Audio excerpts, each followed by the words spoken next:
তোমার সময়টা খারাপ হতেই পারে, কিন্তু তোমার জীবনটা নয়। তুমি যা চাইছো হয়তো পাচ্ছ না, কিন্তু একটা কথা মনে রেখো, দেরিতে হবে কিন্তু ঠিকই হবে।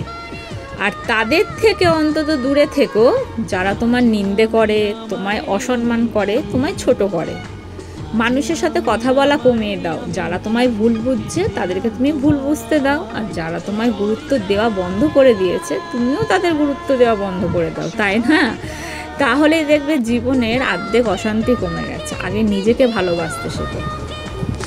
এই যে নিজের মধ্যে যে আপন সত্তা আছে, মানে নিজেকে সেটা নিজেকেই ভালো রাখতে হবে, তাই নয় কি? নিজেকে যদি আমি নিজেই না ভালোবাসি, তাহলে আমি কেন অন্যের থেকে আশা রাখবো সে আমাকে ভীষণ ভালো রাখবে, সে আমাকে ভীষণ ভালোবাসবে?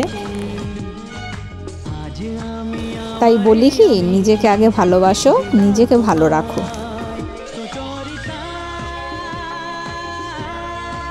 জানো তো, আমি মনে করি পৃথিবীতে বহু সম্পর্ক আছে এমন যেখানে কোনো ভালোবাসা নেই, আবার এমনও আছে যেখানে ভালোবাসা রয়েছে কিন্তু সেখানে কোনো সম্পর্ক নেই, কিন্তু তবুও সবাই বেঁচে থাকে। বাঁচতে হয়, পরিস্থিতির কারণে বাঁচতে হয়, তাই নয় কি? যাই হোক, কে কাকে কি বলছে সেই সব দিকে একদম কান দেবেন না কেউ, কারণ দিন শেষে যদি নিজের কাছে আমি ঠিক, তার মানে আমি ঠিক, তাতে কার কি যায় আসছে, তাতে আমার কিচ্ছু যায় আসে না।